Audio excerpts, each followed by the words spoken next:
Broadcast for shooters, hunters, and gun enthusiasts. This is the Firearms Radio Network. The bandwidth for this episode of Gun Guy Radio is sponsored by Patriot Patch Company. PatriotPatch.co.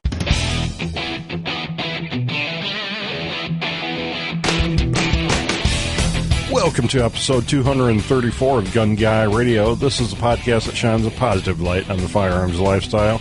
I'm your host, Jake Challand, with co-host Zack Carlson. This is your weekly dose of positive firearms talk without the politics. Not quite weekly, bi-weekly, tri-weekly, but we're back at least. Hey, Zack, what's up? I was going to say, I'm not so sure about the weekly part, but I wasn't sure if we still do this show or not, so it's good to be here. Oh, wow. We're back. We're just kind of having a laid-back episode this week, catching up with what we've been up to. So, Zach, what have you been up to in guns the last few weeks?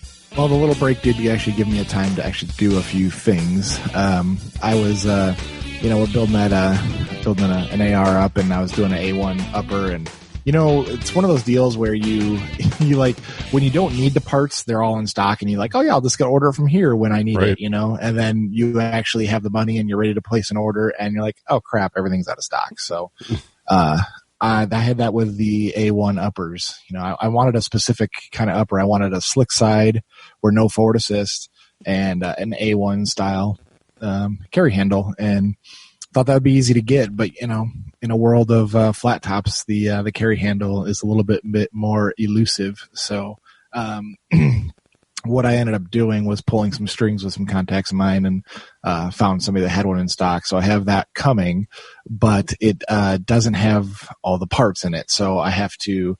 Sounds like there's some gun industry privilege going on here. Yeah.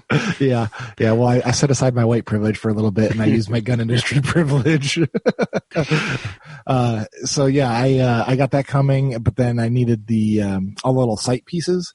And, one of those things, I found the sights on Brownells, and I put a link in the show notes for people that are also looking for this very obscure item, but Luth AR makes the sight set, and everything looked fine until you look at all the reviews.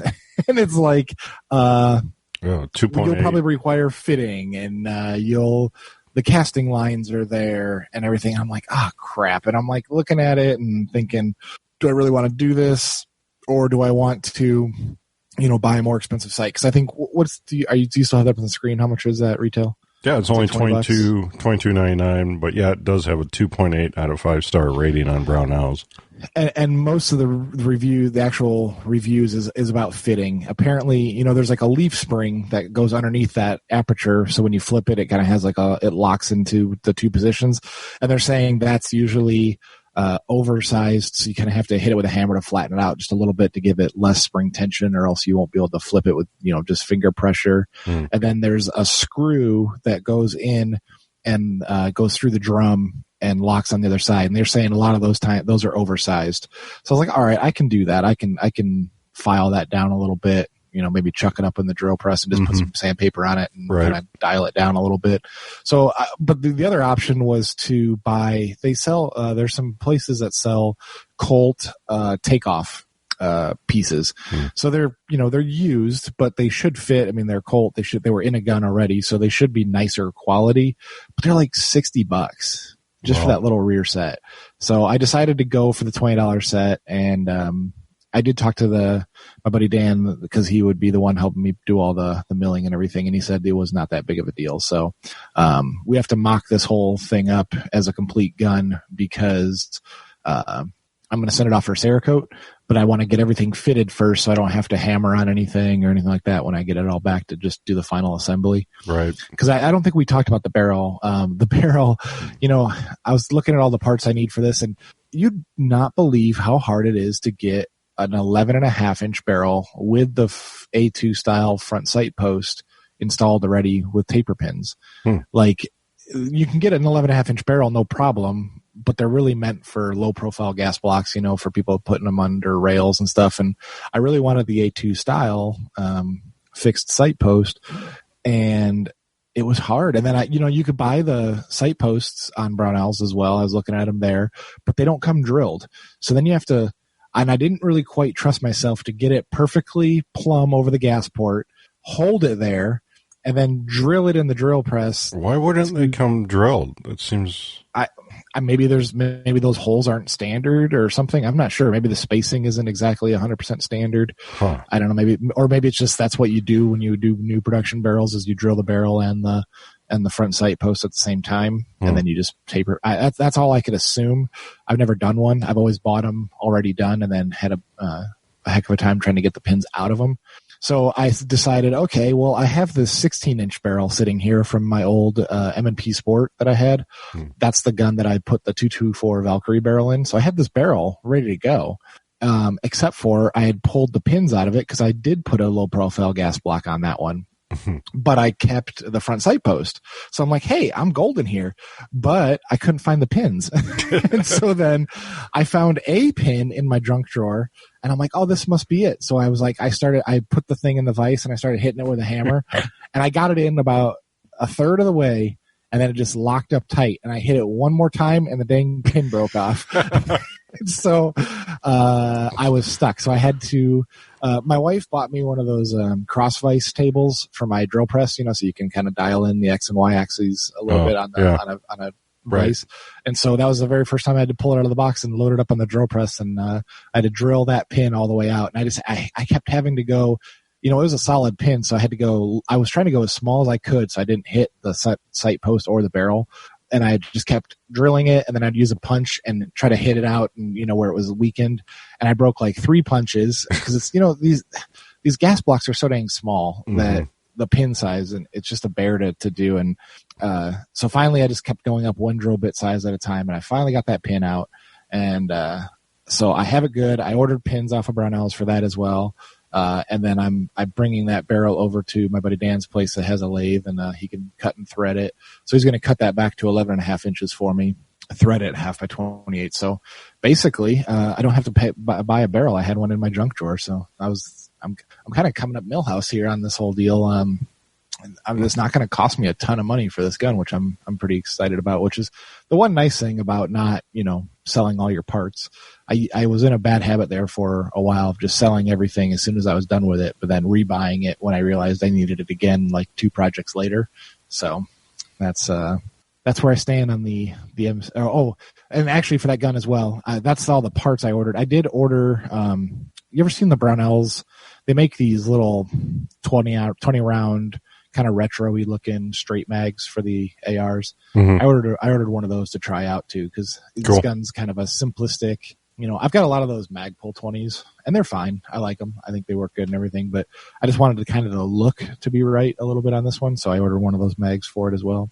Speaking of mags, I've got that 1022 out to get the open bolt conversion. So I thought, well, the biggest mag I have essentially right now is a 15 rounder. I got rid of most of my little 25 rounders. And so I thought, well, let me get a big drum mag. And drum mags in general aren't great. They never seem to be all that reliable. But GSG makes this 100 round magazine, or it's actually 110 rounds, I should say. And the reviews of it, from what I'm seeing, aren't terrible. So I ordered one from Gun Mag Warehouse. Unfortunately, I ordered the wrong one. It's the same drum, but the tower is different. I excitedly put it in the gun, and I see all this slop in the mag well. I'm like, this is not a 1022 tower. And then I looked closely at it, and I accidentally ordered the one for the GSG gun. So unfortunately, as well, is Gun Mag Warehouse is moving buildings to Texas. I wasn't sure exactly where they were at before, but on their website it says like any orders placed in February and March will be delayed. So I essentially have to reorder a new mag and then send this one back for return. But who knows when I'll get the replacement mag if they're delayed with the building move. I thought they were in like Wichita or somewhere. Well, it looks like they're moving. I don't know where they're at right this minute, but they definitely are moving. Their website, orders placed between 2/1 and 3/1 will experience. Oh, they have. Yeah, they're moving to Coppell, Texas. It looks like. Their About Us page has a Florida address, actually. Oh, okay. So they're moving from Florida to Texas for whatever reason. So I may be a delay on getting that mag, but that was my fault for ordering the wrong one. Now you have to buy a GSG point. 22 LR. I don't even know what that is. Is that one of those little MP5 looking guns? I think like it's one of the. I don't know if it's even the MP5. Is it? They make a bunch of different German looking 22s. I'll have to Google like even like don't they even make like a Sturmgewehr 22 or something? Yeah. I'll have to look and see what gun this is meant to fit in. But I was pretty bummed when I got it. But hopefully I'll get a mag in time. But it is what it is. It was totally my fault because I saw the price. I mean, they look exactly the same except for the tower. And the description does say not 1022, but the two of them were right side by side, and this one was $5 cheaper. I'm like, oh, sweet, this one's on sale. And apparently $5 because it's not for the most popular. Well, it's out of stock now, so you got it. Ooh, maybe this is a premium. Maybe I should sell it for $60 on some other website. Actually, so, that is for the MP5 style GSG. Ooh, maybe I should get one of those then. That'd be fun, yeah. Yeah, if it works. I mean, assuming it works. I don't know, $50. It was the cheapest place I could find them. How bad can it be? It was just expensive. Yeah. So I didn't realize they had those 110 round Ruger magazines that apparently don't suck because they do have really good reviews, which is surprising. How is it to load? Did you load that? Did you load that one up before you put it? No, I didn't load it at all. But there in the back of it, it has a little thumb wheel, so you can. It's just got a small little pie window, slice of the pie. So you just kind of rotate it just enough for maybe one or two cartridges to get loaded, and then it just relieves all the pressure off the stack, and then so you can just drop them in and move the thumb thing, and that's not bad. Yep. Yeah. It seems like it should work. I had a Black Dog mag before that was made for the AR-15 22 conversions, and I could not get that thing to run at all. So who knows what they're like these days, but hopefully the German precision whatever will make these work. ProMag also makes one, but I was a little scared of that one. I didn't even know. The German precision mags that are probably made in China. Well, yeah. No, wait a minute. No? Where's that one made? Here. Made in Germany. It says right here. I'm surprised they're that cheap. That's amazing. They're that cheap. Yeah, I don't know. Well, maybe they don't work. Maybe they bring them over for sucker Americans like me.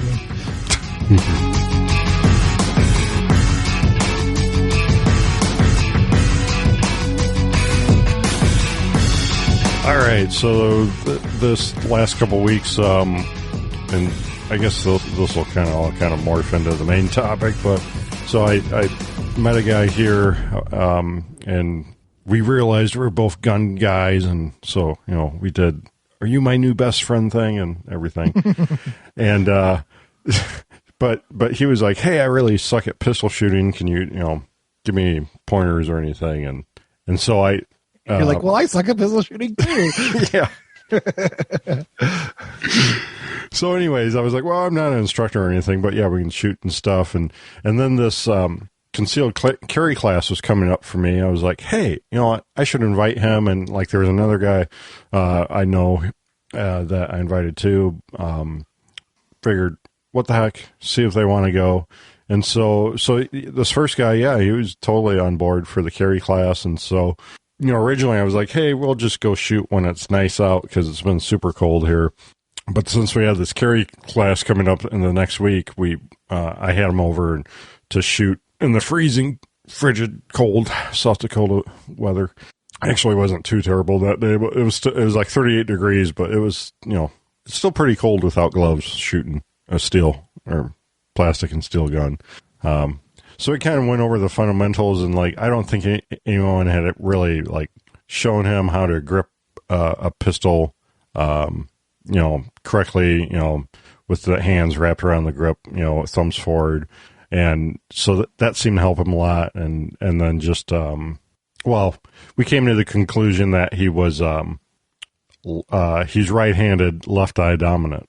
Ooh, because he a couple times, because he was like trying to get into he got the stance down and everything, he got his grip down really quick and everything, but he was like kind of cocking his head weird. And because I was trying to take in everything he was doing, because he wasn't, right on target every time, but like sometimes he was. He was like, "What's eye dominance?" And so, I told him how you could take a test with like a pencil or something, and basically it's I don't know, I'm probably going to butcher explaining this, but when you're focusing on a single point in front of you and you move that point around and you open and close either eye, it's whichever eye that point is still lined up with. So, well, the easiest way to test that is just put your thumb out and look at your thumb and then close one eye. And if I'm right eye dominant, so I put my thumb out, I close my left eye, and my thumb doesn't appear to move to me, that means I'm right eye dominant because that's taken over. But then if I close my right eye, the view kind of shifts, and so that means that's not your dominant eye. Yeah, so basically, one of your eyes is the dominant eye, meaning it's the primary focus of your vision. So, and becomes a little wonky when you're shooting pistol and you're right-handed and your eye dominance, or whichever, and your eye dominance is opposite of which hand you shoot with. So you're kind of going to be moving your head off of axis from like a right-handed, right eye dominant person. Did he own a bunch of pistols already, or what was his situation there? So, I mean, he's like a rifle guy. He's got, I guess he's got some ARs and shotguns, and like him and his brothers shoot some long range, it sounds like. I'm not exactly sure. But like, yeah, so fairly new to the pistol stuff. Like, I think he said he brought an M&P, Smith & Wesson M&P in 9mm, and it's not the 2.0 version, it's the first gen or whatever. Yeah. But, I mean, fine gun and everything. Did you just try to have him shoot left-handed? No. Because that's what my wife does. Is she's cross-eye dominant but right-handed, and she started shooting left-handed, and she just can shoot left-handed a lot easier. Well, maybe he did that night, or another time he tried. I can't remember. He just can't shoot. I think he tried at dry firing after that night, and he said he just couldn't make it work left-handed. So, anyways, that's I don't know. I guess take away from that, if you got a new person out, I mean, maybe they're not even new to guns. Like, my buddy here, he's not like brand new to guns, but he's also not like in the gun world like Zach here is. And he's self-admittedly brand new to pistols. But maybe when you take a buddy out like this, maybe think about doing the eye dominance test right away. That way, you know what you're dealing with right away, and then dealing with the grip and the stance and everything are always good fundamentals to start with. And I threw down I threw out a table and threw down my 4 rules of gun safety sign from Patriot Patchco, and went He's over. like, where can I get one of those? Yeah, I know. He's like, oh wait, because we got our brand right on it. But when I took that Dave Spalding class, they covered that cross-eye dominance, and what he suggested at the time was just have them close that other eye. Like, if you're going to shoot right-handed but your left eye dominant, just close your left eye, and your right eye will take over, and it's no big deal. Yeah, I don't know anything about instructing or anything, and like I told him, I'm not an instructor, so yeah, that's not a bad probably not a bad idea. Maybe he can find some actual one-on-one instruction sometime in the future, but I mean, he came out of it way more confident. And then the next week, which was yesterday, we went to the South Dakota concealed carry class, and in South Dakota they pass a constitutional carry. So technically, I've been carrying since we moved here. So technically, I don't need a permit within South Dakota, but for traveling outside of South Dakota, you're going to need something that has reciprocity. And I have my Florida permit, but like something I didn't know, and I guess I heard it mentioned at this class that I don't know if it's once you get the South Dakota permit, it's something about it invalidates any other permits you hold. So, like, I don't think they teach Utah or Florida permit classes in South Dakota anymore because of that. Was that a South Dakota specific thing? Yeah, something like that. I've never heard that before. I tried Googling it. I need to shoot the instructor a message about it, but I thought that was really weird. And also, I have not been carrying in Iowa or Nebraska with my Florida permit in case, anyone checks. Huh. So explain this class to me, like, because I've taken a few concealed carry classes, and they all kind of go the same. And I'm curious what your experience with there at that one is. Well, so previously, I had the Illinois permit for 5 years, and that class is freaking 2 days long, and the first day of it is actually the NRA basic pistol course. So just a generic beginner's course, just like you want to, I guess I shouldn't say blow your brains out kind of course, but it's poor choice of words. Poor choice of words there. It's so beginner that it's terrible for anybody that sells. Well, I mean, it's really, a lot of people really love it if they're brand new to guns, especially, not the stereotype here, but women that maybe have had no gun experience or maybe negative gun safety experience. And it goes over all the real basic, even the nomenclature and everything. And so it's really great for a lot of people. But for, me, I'd already been, somewhat working in the industry via the podcast and stuff like that for years. And so for me, it was like, oh, get me out of here. And then the second day, I can't even remember, besides shooting, what we did the second day for the Illinois course. It was exhausting because it was supposed to be like 2 8-hour days, and it turned into like 2 9-hour days. Was that because of like a slow student that they had to keep pace with or something, or why was it longer? It just took forever for them to get through the material. There was just seemed like so much material, and maybe it was just the pace they moved through it. So anyways, fast forward to now, taking the South Dakota class, and I guess let me go over real quick. The South Dakota has 3 different permits. They have the standard or green permit, and the enhanced permit, and then the gold permit.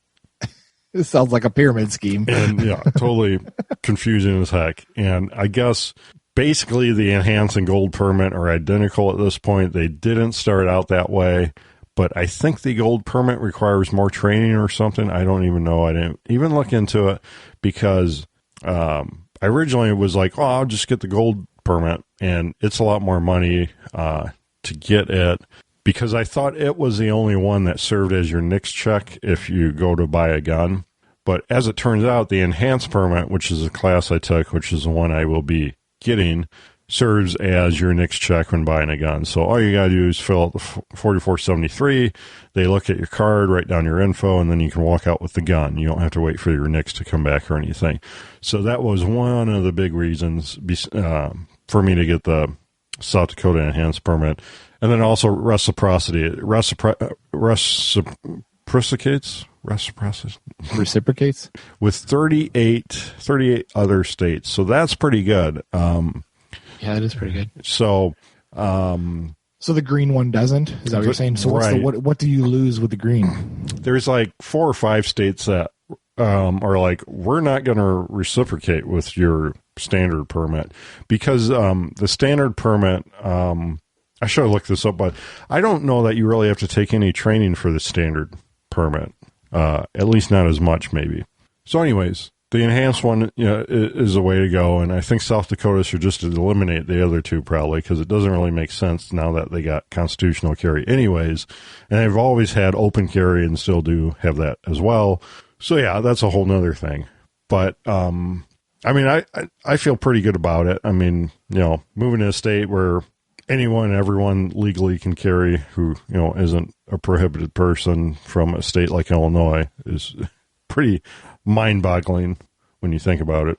So in Illinois, explain the Illinois one, because the way I understood it was the reason that Illinois won't reciprocate with my Washington permit is because Washington, when I did it, didn't have like something with mental health. Like it didn't have a mental health aspect check of it or something. And so the Illinois required that for reciprocity. Do you know what I'm talking about? I don't know. When I got the Illinois permit at that time, as far as I know, Illinois didn't reciprocate with any other state. And now I think they do with like 4 or 5 states or something. So you could be right. It could be like more, background checks or mental health screenings. So explain the Illinois version that you did. What was the class like there? And you said it was a 2-day thing, but was it was it just did you do fingerprint cards and that's it, or? No, you don't even do, so South Dakota class and Illinois class, you don't do any of the fingerprint stuff there. They give you the cards, but I still, for South Dakota, I still need to go to my local sheriff, get fingerprinted there and submit the stuff, and I guess they give me a temporary permit at the sheriff's office, and then they send it into state, and then state within so many days has to send me my real, like, driver's license style permit. And then Illinois, and like I should have that in a few weeks or something. It sounds like maybe probably less than a month, but like Illinois, it took forever for my permit to come. And that, did you do it right when they implemented it, like right when it was brand new? No, I didn't do it for a couple of years because I still worked at the post office 6 days a week. And I was like, I'm like never, because I can't even park on postal property with it. You know, it's not like I can drive to work and leave it in the car. So, I mean, I could have got it. I probably should have got it early, but I waited until I quit the post office, or maybe almost quit the post office and did it then. But it wasn't because it was such an influx of all the applications that the reason it took so long. So that was after it all died back down. Oh, Illinois is such a cluster. I mean, just with the FOID cards, it's just. Well, that's what I was going to say. Did you still have to have the FOID card and the carry permit? Mm-hmm. Yeah, you can't get just a carry permit. You have to have a FOID already, and then you can take the class to get a carry permit in Illinois. You think the carry permit would just override the FOID, and you could just have one, and then not have to get the FOID anymore? Right. Well, the only way it does that is for buying ammo. They're like, oh, and it wasn't like that at first either in Illinois. You still had to have your FOID to buy ammo, but then they like changed the law a little bit where you could show your concealed carry and still be allowed to buy ammo, which was funny. If it pleases the crown. Mm-hmm. Very, very much so. Jeez. Okay. Well, it sounds like a mess. So what was entailed with the South Dakota class? What did you have to do? So, I mean, very much, basics again, for the beginner. And in the first half of the day was, you've been to classes and stuff. It's a whole PowerPoint presentation and going through all this material about just real basic, some of it is nomenclature and stuff. And then some of it is, legal stuff. And then the stuff I really wanted to be there for was, South Dakota specific laws, stand your ground, castle, doctrine. They covered some nuances with like Indian reservations and stuff like that, and so that was all pretty interesting. They basically say don't go to Indian reservations. But how do I get my peyote then? Interesting. So they actually in South Dakota, like the U.S. at large, I guess Indian reservations is totally hit or miss, and you have to check with each reservation to see if they restrict carry in their reservation or not. But it just so happens all South Dakota reservations accept the South Dakota carry license. So I don't have to worry about it. Gotcha. Yeah, because reservations are basically like their own little independent countries almost, right? Well, that's what Adam Kraut did a video on, and they actually played this in the class on Indian reservations, and he said that's exactly how to think of it. Think about them like their own individual states or countries. When you cross into them, it's a completely different world legally. But it's, at least in South Dakota, I can carry there with South Dakota permit, so that's good. So, but other than that, the class, the good old gun safety stuff they started out with. These guys use the 4 rules of gun safety and everything, which is great. Actually gave them some stickers they handed out, so that worked out. And actually, I kind of know these guys through. They're my internet friends. I've known them for a while through the industry and through the podcast and stuff. So it was cool to get to meet them and everything and take the class. And then, but yeah, the first half of the day was just, that basic stuff, the legal stuff, the South Dakota specific legal stuff. And then they covered reciprocity a little bit. And one guy was like, what if you're driving through Illinois? And I wanted to shout out, don't, just don't. Go all the way around. But like then it was cool. The instructor took time to look up because like I don't even know in my head specifically that Illinois stuff, and so the instructor actually took time to look that up and shared. So, but then got to the shooting portion and they, is it an indoor range or outdoor range? Yeah, really incredible indoor range.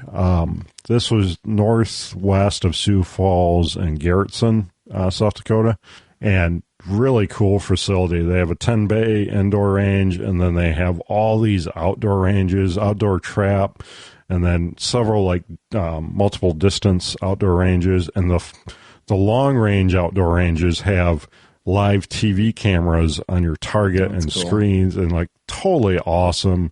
And like this beautiful big meeting room we got to use for the class portion of it, and just all top of the line, really really cool. One of the coolest ranges I've been to, and it's just like 20 minutes outside of the Sioux Falls. So that's how far is that for you though? Like what's the overall travel time for you? Well, it's almost 2 hours for me because I'm on the opposite side. So, yeah, it doesn't make sense for me. But if you live in the Sioux Falls area, it's a great resource.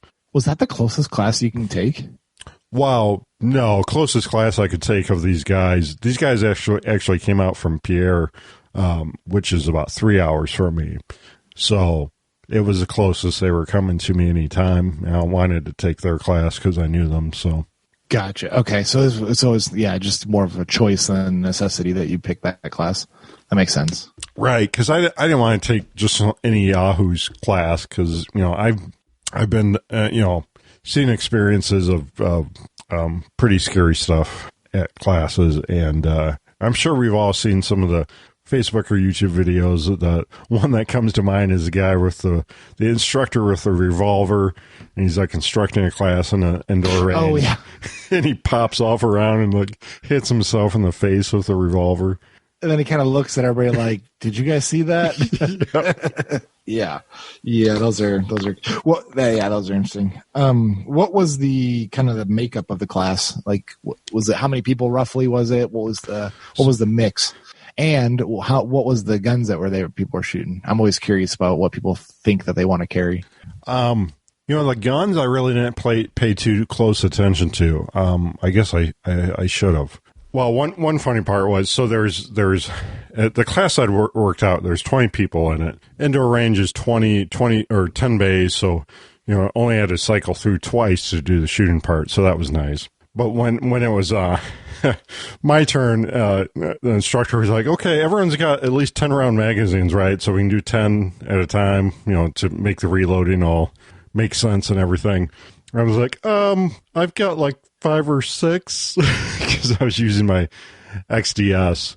And so apparently everyone else was using a bigger gun than my actual carry gun that I brought. And that's the only gun you brought for the class? I brought my G19 or G19 or 17. The one you just put the dot on? Yeah, my dot. And then, well, my only issue was that I realized I was out of 9mm, but I did bring that gun as backup. I figure I could bum ammo off someone if I had to. And I brought my... Well, you could buy ammo at the range too, right? They have a range that sells ammo there probably. No, they actually didn't. Wait, what? Yeah. This big fancy range did not have a place that you could purchase ammo? No. That is strange. Yeah. It's not like a gun store range. It was just a range. Oh, okay. It's like a club almost? Yeah. A club would be a better... Yeah, it was like the Garrettson gun club or something. Gotcha. So, okay, that makes more sense. Yeah. But I did bring the G17 as backup with my 33 round magazines because I thought I could be cool with that, and because it was 100 rounds requirement or 98 round requirement for the South Dakota law. So I'm like, just 3 reloads, easy. But I was like, no, I should really use my carry gun, the actual gun I'm carrying. So I did that. It was funny. I unloaded my spare magazine. Took the self-defense rounds out of it, and like all this lint comes out the end of the magazine, like a big ball of lint in my hand. Like, that's not good. So they don't make extended XDS mags? Well, they do, but it's only 7. It takes you from 5 to 7 rounds. Oh, well, okay. I mean, maybe it's a fingertip extension then? Right? Yeah. So, Well, it's one of those Springfields. What are you gonna do? I know. You should have got a Hellcat. You should have contacted Springfield and told them, "Hey, I'm doing a media event and I need a Hellcat," and they would have sent you one because they sent everybody else one. Right? Heck no. I don't want any more Springfields. I only have this because I already bought it. I'm not gonna. Don't plan on buying anything else new from those scumbags. Anyways, yeah. So back to the mix of the class. What was the? Breakup? Oh yeah. As far as the makeup, so 20 people, including myself and like my buddy I brought, and there was I think 3 women. One was probably someone roughly our mom's age or something, maybe a little bit younger, and then 2 younger ladies, probably between 30 and 35, something like that. With their, I think each of them had their husbands or boyfriends with them. And then there was actually a pretty good, it was pretty much that 30 to 40-year-old range, maybe closer to 30-year-old range for most of the people there. There's maybe 4 older guys that could be like our dad's age or maybe a little bit younger. So it was different than my Illinois class was all old people. Like maybe, maybe one younger person, I think, if I remember right. See, I was curious. I was wondering how many of them would be like young, cocky guys, like watching a bunch of Instagram videos and thinking that they're hot shit too, and want to do what they see on Instagram or something. It was great. There was no one with that attitude, and like everyone was there to learn. And it was really great class. There wasn't like that real annoying guy that kept, maybe I was that guy, but there. Yeah. Well, actually, guy. Yeah. Well, actually. Yeah. So none of that. Like everyone was just there to learn and get it done and go submit for their permit. It was pretty cool. Pretty, non-incidental. No, nothing scary happened or anything, which is always good. I mean, the class was ran really great too. So. That makes all the difference. So the guy that you took there, was he the guy that was cross-eye dominant? Right. Mm-hmm. And how do you handle the class then? Good. I mean, yeah, I think maybe next time I have him out, I'll have him just close his right eye and see how that works. But, his shooting and everything, it wasn't, it's not like he's going to miss the bad guy or anything, so not bad. But he passed it, and the instructors didn't help him out at all, knowing that he was cross-eye dominant? I didn't even, someone else was kind of having some issues with I don't know if it was their actual gun or what, but like someone else needed some more attention. And so like we kind of just ran with it and rolled with it. And like they weren't scoring us on accuracy or anything. So I'm like, don't even worry about it. Just do your best. It's just all about getting rounds on paper for the training requirement, which is kind of funny. So yeah, you're going to be shooting in public with potentially a bad guy and good people around, but don't worry about the accuracy. It's all right. Well, I mean, we have constitutional carry, so how do those people shoot? That is the eternal question, I guess. Don't be that guy. So it was good overall, though. Yeah, it was great. It was a good time. Got to see the big city of Sioux Falls. Not really. Just it's like the Rockford of South Dakota. Or no, I wouldn't say those that. Those are fighting words. I wouldn't say that. It's like the Naperville of South Dakota. There, that's okay, a little better. So a bunch of hipsters and yeah. Well, that's what. Yeah. Well, that's what you told me before I moved here. That's cool. Cool. Well, anything else we're missing on that? No, I don't think so. I mean, I just encourage you to, even if your state does have constitutional carry, and heck, we're up to like what, a dozen states with constitutional carry now. It used to be like 4 or 5, and now there's a bunch of them. But like, even if your state is that, you're probably going to want to get a permit just for the reciprocity. And taking a class is also a great opportunity to ask anyone in your life that you think might want to take a class. Because, this guy said, I would have never taken this if you hadn't asked me. But like, he loved it. He's like, so glad he did. But just think about, how many people are in your life that would never take a class if you didn't ask them to go. Just because, it could be a lot of reasons, but, just having a friend there that would do something with you, just would help get more people into the gun community, Yeah, and I think a lot of times it's just not on anybody's radar. Like, if they don't Right. even pay attention to those schedules or anything, how would they even, like, they're not being marketed to for such a thing. Like, how would you even know to reach out to that person if they're not following, like, gun groups and gun Facebook stuff? Like, how do you, I don't even know how you would market to those people. Right. Maybe gun shows or something? Right. I don't know. Well, yeah, and this guy, he's not a Facebook guy. So, like, there was a Facebook event for this and everything, and page, but he would have never seen it, unless I mentioned it. And you said it was not a gun store, because a lot of times the gun stores post it and their employees talk to people about it. Like, as customers are buying their first pistol and everything, that's a great time to introduce them and say, hey, there's a class coming and everything. I personally think that everybody should at least take one class just to get some, familiarity under their belt. Because, I mean, it's one thing to have the permit, but it's another one to actually be able to effectively utilize a pistol in a situation. Yeah, absolutely. Good point. So, yeah, I don't know. Anything else you want to talk about? So this Call of Duty, no, I'm just joking. Dang it. We didn't have hate mail for like a day. No, it's fine. So yeah, I don't know if I remember. Did I say something about the 1022 receiver that I ordered? Did I miss that? I put a link in the show notes, but I don't think I talked about it. I don't know. What'd you order? Just another plain Jane one, or? Yeah, I ordered a takedown receiver because oh, cool. While I was buying those AR parts, I just was like, hey, what else is there on this website? kind of thing. And just so happened that the 1022 takedown receiver, I had one before, but I bought the ones with the Picatinny rail on the receiver. And I think that's actually a mistake on the takedowns, because the beauty about the takedown is you can use the iron sights on the barrel. It all stays together and you don't have any issues. And so when I had that Picatinny mount on there, it's fine for a red dot and everything, but really you want it on the barrel, and that Picatinny mount or Picatinny rail kind of blocked that view.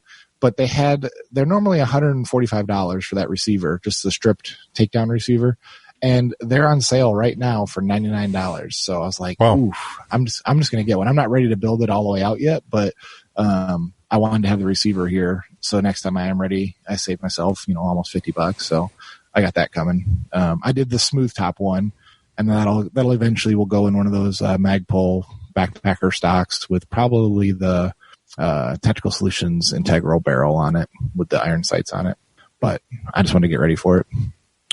So they still sell both versions for the takedown on Brownells, but they don't sell the standard version for the non-takedown on Brownells. Yeah, and I don't know what the reasoning there is. It's kind of no rhyme or reason. It could be maybe their supplier didn't want to make those anymore, or maybe who knows. Your guess is as good as mine on that. But yeah, they both. Kind of makes me want to get one sooner and later, just so maybe hopefully they haven't decided to stop making the takedown version. They just still have stock or something like that. Yeah, I mean, for $99, I mean, who knows why they even put it on sale? Like, was it not selling enough, or was it overstocked, or were they not going to carry them anymore? And as soon as I saw that, I was like, well, I better just grab one, just because I don't want to have to buy a takedown gun and strip it all out for 90% of its parts to be thrown away, or put in the junk drawer. Yeah, I need to get on the ball and start figuring out what I'm going to get for my receiver. I started looking at stuff. I chatted with you a little bit on Facebook Messenger about it, and need to start I don't know, I started looking around at all the different chassis out there. I'm like, oh, there's a P90 looking one, and then there's a almost P90 looking one, but it's not, and which that one I think actually looks better because it lines up with the curvature of the magazine better, where the P90 one just looks goofy with the bigger magazine sticking out the bottom. Are you talking about the one from the Red Jacket guys, Atlas Defense? Yeah. Atlas? Yeah. Atlas. Or Atlas. Is it Atlas? AKLYS or something like that? Yeah. Yeah, that one. Yeah, right. That one, I don't know. I don't know. I started looking at some YouTube videos of that one. It just seems super plasticky, and that's what some of the guys, that reviewed it said, that you really need to get it Cerakoted or something to kind of take away that super plastically feel to it. Interesting. So I think I'm going to still go the route you did and get something that is a chassis that takes AR-15 accessories and grip and every, rail and stuff, and kind of go that route. But I don't know. We'll see. I do want to build in a pistol though. So. Well, it's funny that you mentioned that you're going to go that way, because I'm looking at doing the Enoch Industries came out. Is it Enoch? I'm not sure. ENOCH came out with their what is their chassis? The Odin chassis, and they had a regular one there for a while, and they just came out with another one that is longer, so it has an extra row of M-LOK slots on it, and it tucks a 6-inch barrel. They call it a Deep 6, I think they call it. Okay. It's really meant to tuck a barrel with a suppressor on it better than the regular chassis. So the other one left more barrel exposed. So it's kind of the look I was going for. And the only real difference there is the M-LOK chassis slots, and then it's set up with a 1913 pick rail vertically on the back, so you can put like an SB 1913 clamp on folding adapter, because it is kind of goofy. You're putting a buffer tube and a regular brace on this thing where there is no buffer, so it's just kind of, I don't want to say bulky, but you're putting unnecessary bulk on the back of these PMACA chassis when you don't really need to. And I have even thought about, because they sell those little adapters that you can thread into a buffer tube, and then you get the little 1913 rail on the back. Mm-hmm. And I thought, well, maybe that would work. And then really, for mounting stuff, I could just drill and tap the sides of the PMACA chassis and bolt on a pick rail. I don't need an M-LOK slot per se. Only thing I was thinking of doing was mounting an IR laser to the side of it. So, or a flashlight or something like that. But I'm kind of indecisive at the moment. So that's longer than the one you've got. You're saying which one is the one you just... well, no, the one I have that I currently use that I'm running all the time is the long nose chassis, and the long nose is longer. So it might be really similar because it tucks about the same there. Actually, mine probably tucks even more because the majority of the suppressor, minus like the last 1.5 inches, is fully shrouded.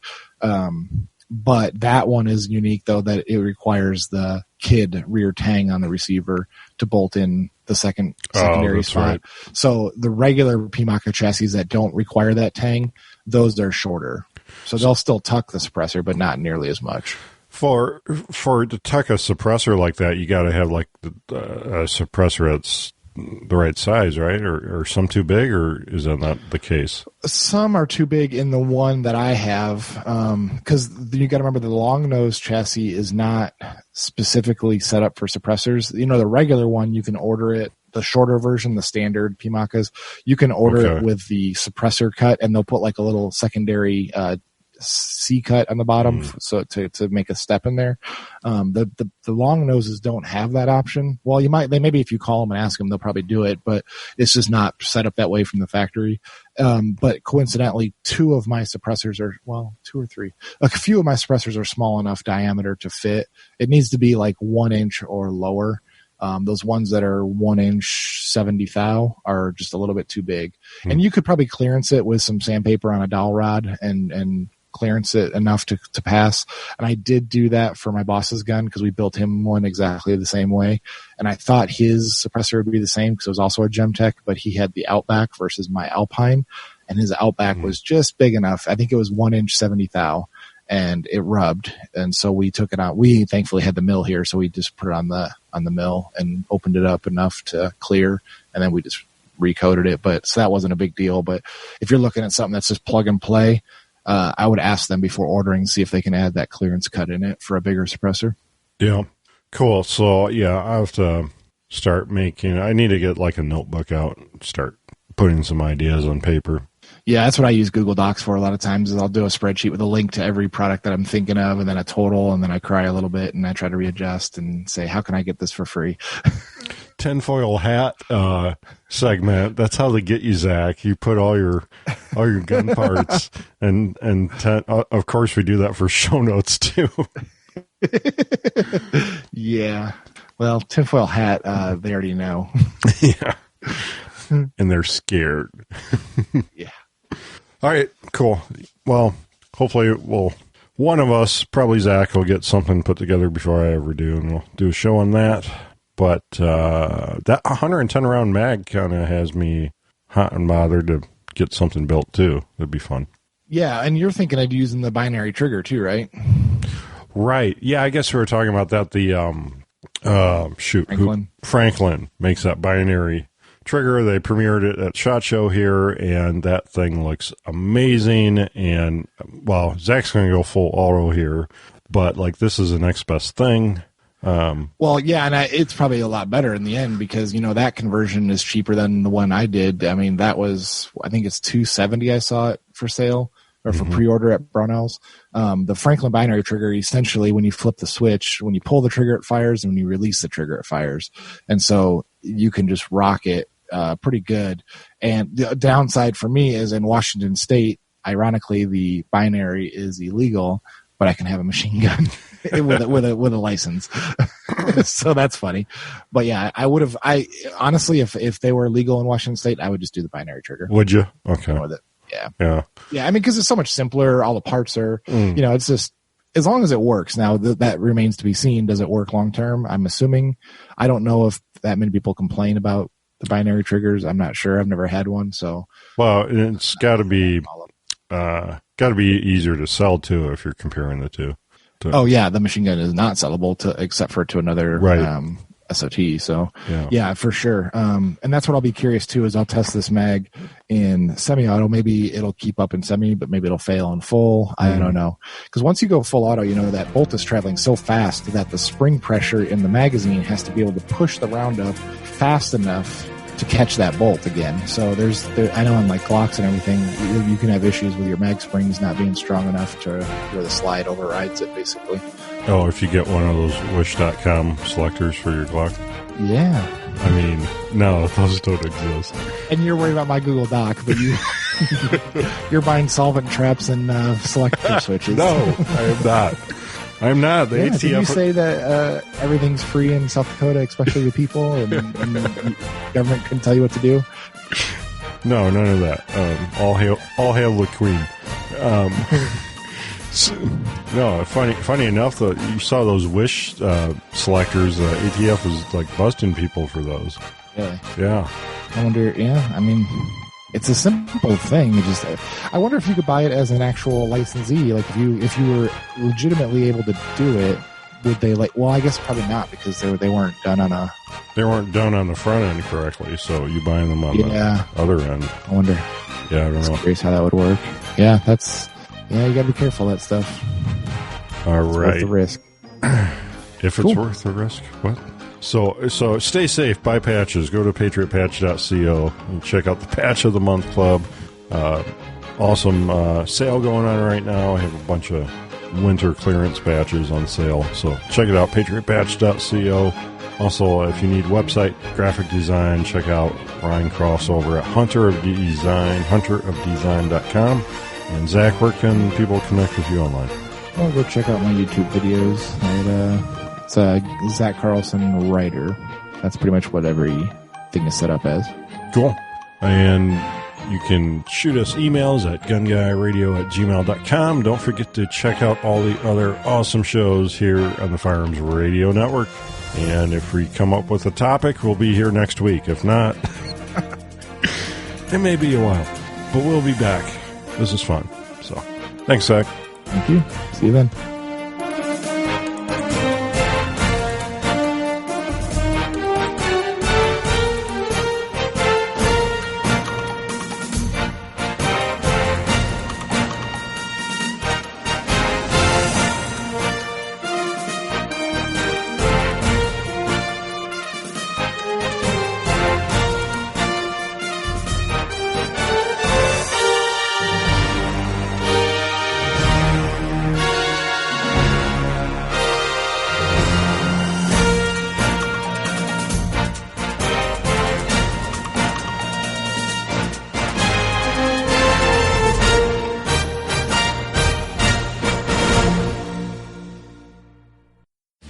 This has been a production of the Firearms Radio Network.